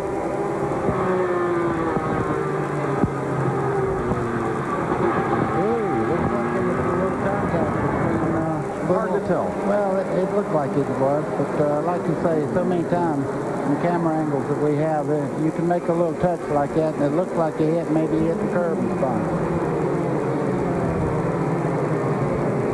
Kenny Wallace leads this race. He's in a Ford. A Ford has never won a Busch race here. 32 races. Has yet to happen. Chad Little is now up to 4th place. Right on the tail of point leader David Green. I think Green right now, you see he get a little contact there from Little coming out through the middle part of that corner. Right now, he's in more jeopardy than he ever was out front. Right now, he's got a car in front of him. He can't run fast enough to get away from. Chad Little won't make this a real interesting points race, so he better get going or something better happen quick. Chad just gave him one of them little Buddy Baker bumps. That's all it was. Thank you, Mr. Pittman. Oh. The biggest thing is these lap cars over here. They've got the preferred line kind of cut off, so they're having to run the outside part of the racetrack, which is hard to get around. But now they clear the lap cars. That whole group of leaders has just cleared the lap cars. And look at how the race has changed for the point leaders. And here comes Terry Labonte back toward the front. Well, you know, he's been up there 2 or 3 times and looked like he was going to be the dominant car. Moved right up into 2nd, 3rd place, and now all of a sudden after 10, 15 laps, it's not normal for Terry to fall back, but he's had handling problems today. Yeah, it seems like the longer he runs, he falls back a little bit where Mike Wallace and Kenny Wallace and them, the longer they run, they get better. A little bumping between Tim Fedowa and Elton Sawyer. Fedowa was going to run the Winston Cup race at Atlanta. Make his 2nd Cup start. He rammed over. For you people that just turned in here, that is not Earnhardt. That is his crew chief, Petrie. Andy Petrie driving that 3 car. Yeah, look, you can see Andy in the car. He's not sitting way down against the door sill. You can see the sheet metal on the right side there, though. He's used it up just about as bad as I've seen that 3 car dinged up this year.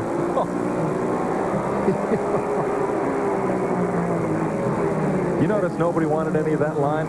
Well, at least on the right side. That must be the number. That's my story, and I'm sticking to it. Okay. 231 complete, 69 laps to go. Kenny Wallace is now trying to distance the field, and he has about 7 car lengths on brother Mike. Well, make that 5 car lengths as Mike closes up going into 3. David Green is 3rd, Chad Little is 4th, Terry Labonte is 5th. Long way back to the 6th place car, which would be Tim Fedowa, battling with Elton Sawyer. See David Green there. He's put it in high gear now. He's trying to get away from Chad Little, and I wouldn't be surprised to see him get right by Wallace here pretty quick.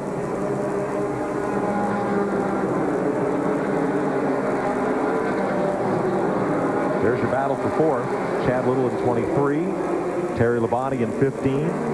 Now look back for the 55 car. There's that white car of Fedowa. He and Elton Sawyer battling for 6 as we have a quick look back through the field.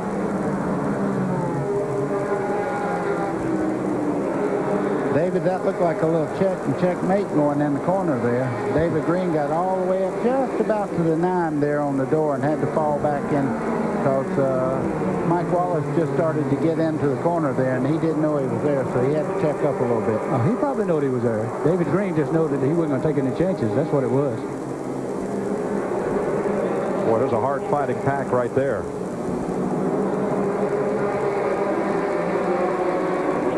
Mike McLaughlin, he's on the lead lap, battling with Bobby Dotter. That race is for 11th. And there's Hermie Sadler is up there, even though he's not on the lead lap. Mike McLaughlin's giving Andy Petrie a little nudge there. You see the back panel there hanging down just a little bit. Petrie did a wise thing there by moving out of that, letting the cars on the lead lap race. He's 2 laps down, and now they're going to peel that sheet metal away. David Green's right up on the back of Mike Wallace again, 2nd place.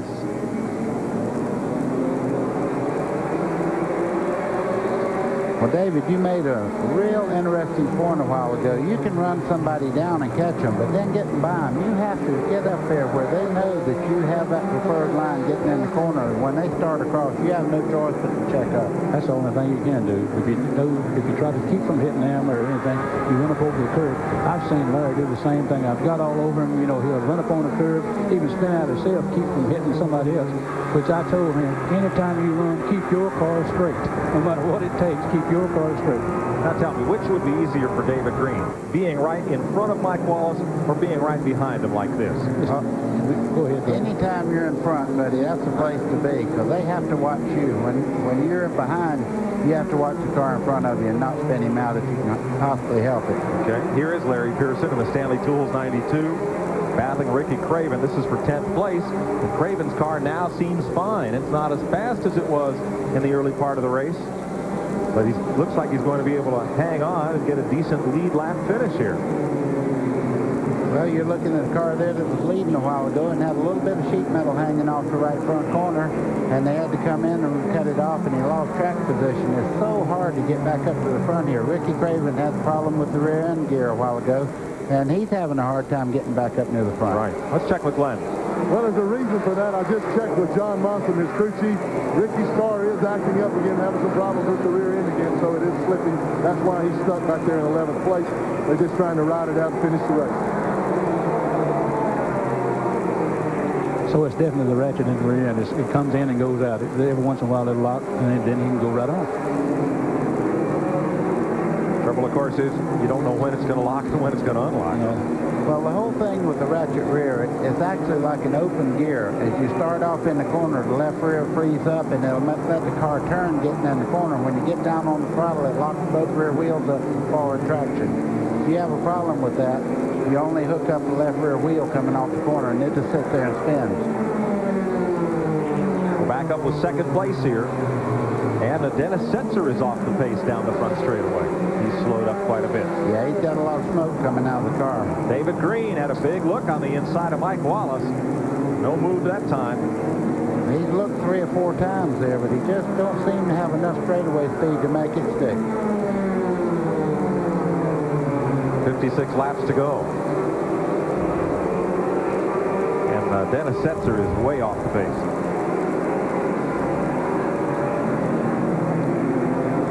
Mike Wallace Wallace might be holding David Green back for a reason there. You know, he's got his brother up there in front of him. Well, I think right now David Green knows that the cars that are running him for the national championship, he's got them in the mirror right now. So he's not going to take a chance of maybe getting involved in a sheet metal exchange and knocking himself out of that points race. There's Setzer, who has fallen off the pace. As they lap by Dennis, he's back at 14th position, 1 lap down.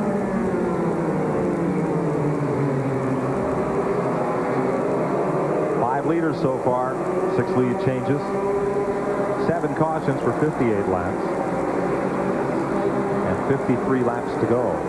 Ooh, Ricky Craven gave Daughter a little shot there in the center part of the corner just to let him know, hey, I'm here, I need to go. Well, that's 11th place, and Craven needs to get as many of those points as he can. And of course, so does Daughter. Daughter is 9th in the points. He came into this race just 2 points behind Johnny Benson. And the way they are right now, he'll move past Benson into 8th in the point standings. Engine trouble reported on Dennis Setzer's car. He continues to run, though, at reduced speed, and Johnny Benson could possibly take over the rookie point lead today from Setzer. There's your battle for second. 50 laps to go next time by. Kenny Wallace leading, the number 9 here, Mike Wallace in second, and David Green hounding him for that second position. We'll be back to Martinsville live on TNN after this. 45 laps to go at Martinsville in this next to final race of the Busch season for 1994. Second and third place right here, Mike Wallace and David Green. This is the battle we've been keeping a close eye on. Green seems to be a little quicker through the corner, but Mike Wallace seems to have the power. Wowee, I tell you, there's 2 different lines they're running there. You notice that Wallace is running a wider groove coming out of the corner than David Green, but watch David go in, and he apexes this corner just a little bit later, trying to make a square corner out of it. Now this battle is 3 seconds behind race leader Kenny Wallace.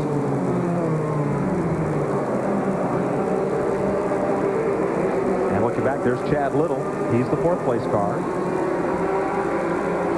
You know, about just a few minutes ago when they showed the inside shot of Chad Little, I believe that I saw him use the left foot for brake. That's a no-no. I just don't like that at all, especially on the short track. Now, you can get away with it on the Busch cars here because they're lighter cars and they don't run that many laps.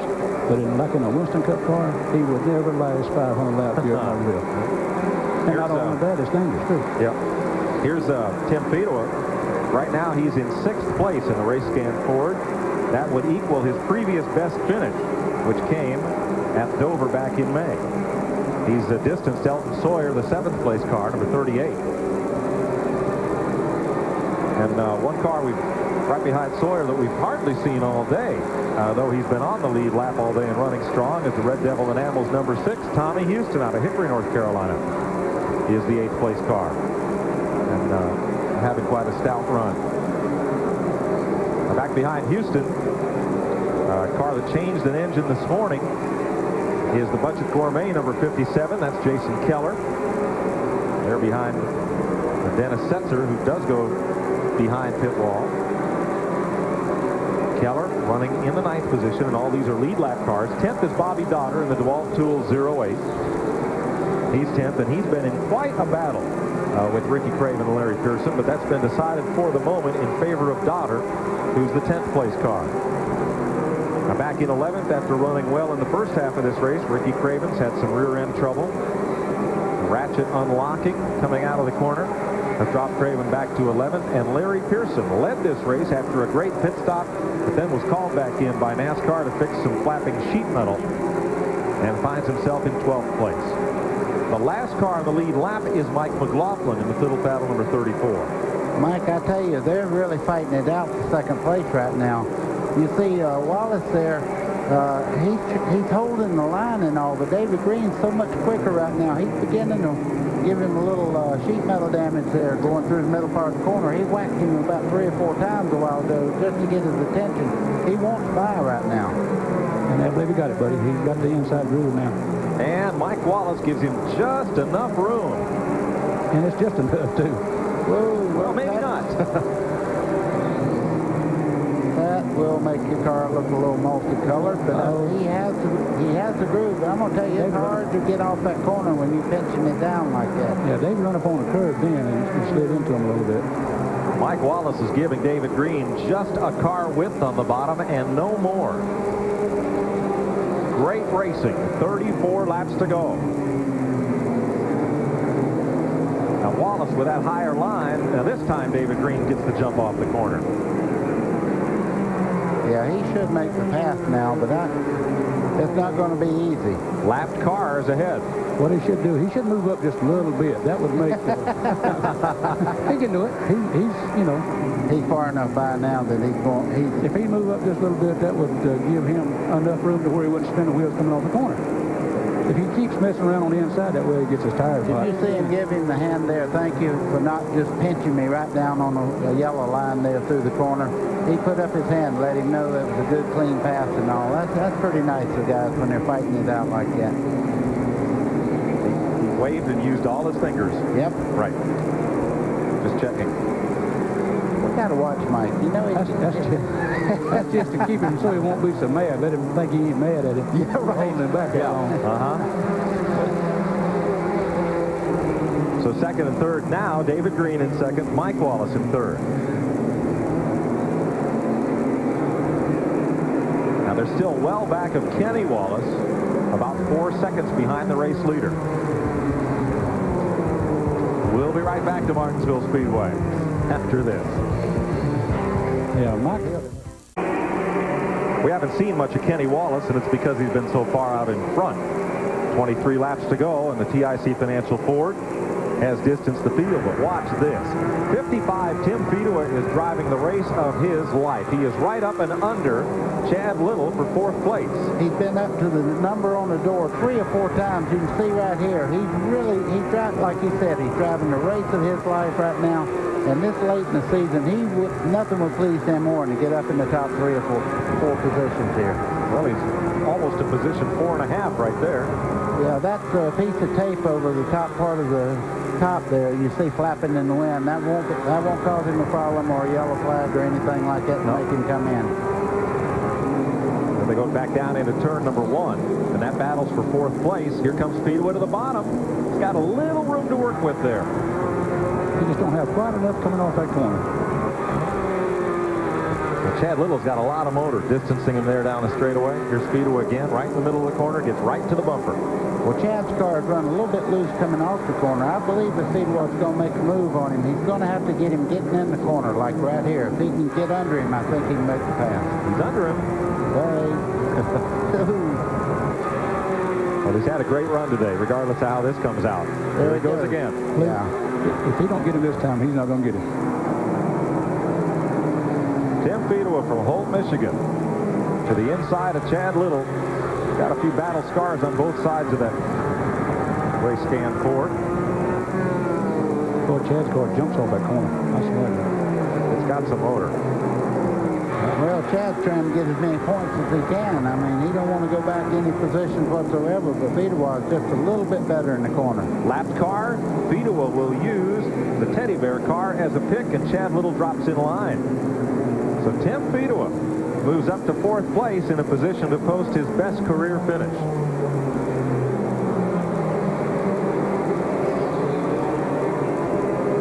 Here's where your point leaders are running then. Chad Little is back to 5th, David Green up to 2nd, and Ricky Craven salvaging a 10th place finish. So far, 17 laps yet to go. Kenny Wallace in the lead. You know, Kenny ought to know better than this. He's one of our color analysts on TV, and he ought to know he don't get as much time when he stinks up a show like this by running off a half a straightaway on everybody. He don't care, buddy. He knows he's in front. It's just like you. Would you back off to get it on TV? Not a chance. That's the ugliest bulldog, though. Isn't it? I mean, I haven't seen too many good-looking ones, but... You'll get the letter from all the people that own bulldogs now. But that's an ugly bulldog. Here's Elton Sawyer, who is dropped off the pace. Yeah, we got reports a while ago that he was losing a little bit of fluid on the racetrack, so I guess it's a rear gear or something may be leaking out just a little bit of fluid. And he's now dropped 1 lap down in 11th place. Mike McLaughlin and Larry Pearson have also fallen off the lead lap, so there are just 10 cars on the lead lap with 14 laps to go. Now look at the Bulldog in the front of it. That is not pretty. It's pretty right now. I'm going to tell you what, I never had an ugly race car that was winning a race. That wouldn't be pretty at closing time. That Bulldog. Boy, I'm telling you, you ever heard such things, David, in your life? Well, you see what I've been putting up with for years. I see what you're putting up with, but I've seen you look just about like that when it's full. Long before closing time. That's right.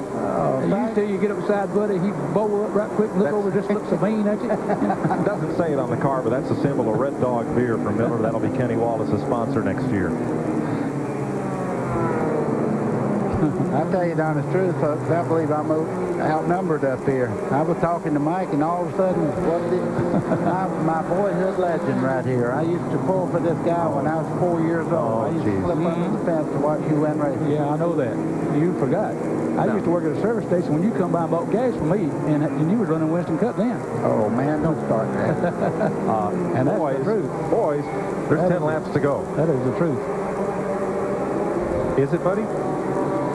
Well, yeah, you own a gas station. Okay. Hey, here's a battle for 7th place. Tommy Houston, the Red Devil, number 6. Bobby Donner, Ricky Craven. Craven's going to try to pick up about 10 more points here before this is over. Boy, Houston had run so well today. Up to 7th place, and now he's going to drop a spot to Bobby Donner and 1 to Ricky Craven. Craven around the outside of Houston. Now looks to the inside of Phil Parsons in the 99. 9 laps to go.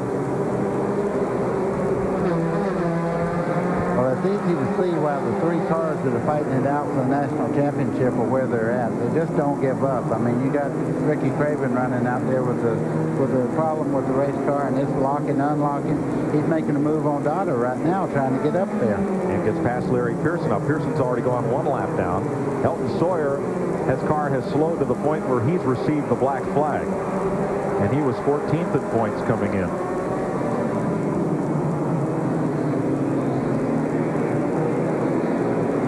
Here's Craven up on Bobby Donner. I think it's 4 points difference from 7th to 8th. Craven trying to get all he can get. 7 laps to go. He's trying to run a groove right now that he don't bind the car up. There you see Kenny Wallace coming into a pack of cars that may have some influence on the end of this race.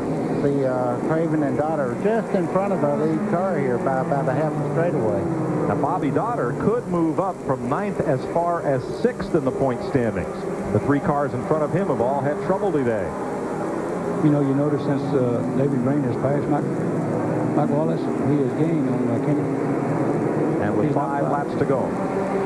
And Tracy Leslie, a lot of smoke from his car.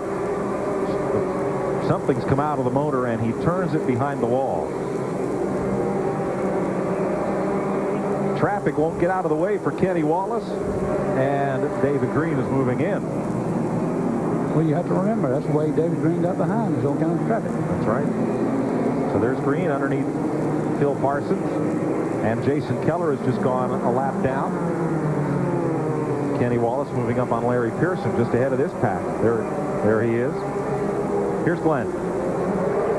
Well, guys, Kenny Wallace's crew is not happy at all. They have been pleading with the NASCAR officials to use that move-over flag even more aggressively to get that traffic out of the way. They were concerned that David Green was catching them anyway. He caught him in all that traffic. Now, Green gets into one of those cars, but that traffic, they're all running for position. It does create quite a problem here because it's tough to pass.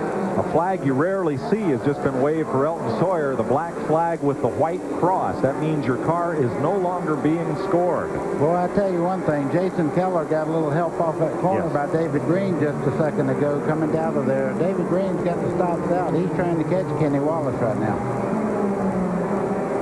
David Green moving under Tommy Houston. White flag.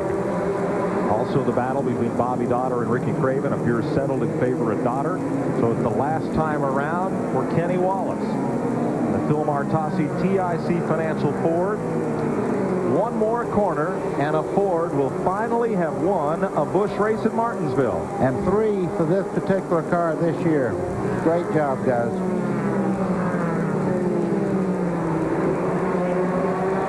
David Green coming home in second. Mike Wallace third. Tim Fedowa, a career best fourth place finish today. Chad Little fifth. And here's that battle right to the flag. It's over. Bobby Donner finished ahead of Ricky Craven for 7th place. We'll meet the winner and have some final thoughts from the Martinsville Speedway after this break as Kenny Wallace scores the first Ford win ever at Martinsville in the Busch Series. Kenny Wallace goes to victory lane here at the Martinsville Speedway. Glenn Jarrett's there. Getting congratulations now from his car owner, Phil Martossi. Kenny Wallace told us during that analysis during the first of the race that we showed you about what he thought about the point standings. He's going to get out of the car now. He said that's what those guys have to do. He says what I have to do is win all the rest of these races. Well, you got the first one. Great job. Man, I tell you what, first of all, I got to thank some people. How about this Red Dog right here, huh? Red Dog, Penske, Goodyear, and Redline Oil. And I want to say hey to my other two daughters, Brooke and Brittany, who couldn't come. Brandy's here, but now that I got all that all the way, I can go on to the race. I tell you, I wouldn't have given, if I was in Las Vegas, I wouldn't give $1,000 for us to win this race. But, you know, we worked hard on our chassis yesterday and ended up with a little bit different rear spring split than we usually do here. And about when the track really got oil, it came on to us. So I'm just really excited to win the 3rd one of the year. This is great. You made a great move to get by your brother when the caution came out to get to 2nd place. Then when the green came back out, made a great move to get by David Green. Well, we can thank Earnhardt's crew chief. Andy Petrie got a little loose over there, and I went high to miss my brother Mike. And then the 59 got underneath me, and I raced him on the outside, you know, and I raced him on back to the finish line. And, you know, I love my brother Mike, and I love Rusty, but this is racing. And if old Filbert sees me laying up there, he'll fire me, so I got to keep running as hard as I can. He ain't going to get fired today, guys. Great job, Kenny Wallace. Great job. 6th career victory for Kenny Wallace, who moves up to 5th in the point standings. We'll be right back to Martinsville. Folks, we're going to blast through this because we got to say goodbye, but AC Delco Automotive Parts, available for almost any car or truck to help it last and last, brings you the point standings. David Green leads Ricky Craven by 84 points now, and Chad Little is just 7 points behind Ricky Craven, Hermie Sadler, and Kenny Wallace. Today's finish, Kenny Wallace the winner, David Green, Mike Wallace, Tim Fedowa, and Chad Little, the top 5. Then it was Terry Labonte, Bobby Dotter, Ricky Craven, Tommy Houston, and Jason Keller. As you look back through the field, David Pearson, did you have fun today? I sure did. Taking us all year to get you up here. But it won't take me that long to come back. 1 week. We'll see you at Martinsville. No, you said that twice. We will see them in Rockingham. Boy, we're running real good and here at Wilkesboro, aren't we? Be there or be square. We'll be at Rockingham for both the AC Delco 200 and the AC Delco 500 next weekend. See it live on TNN, and we'll figure out where we are. Thanks all of you for being with us. I hope you join us for great doubleheader racing action next weekend from the Rock. For Buddy Baker and David Pearson and Glenn Jarrett, I'm Mike Joy, congratulating Kenny Wallace on his 3rd win of the season and the 6th of his Busch Grand National career. See you next week, everybody. So long.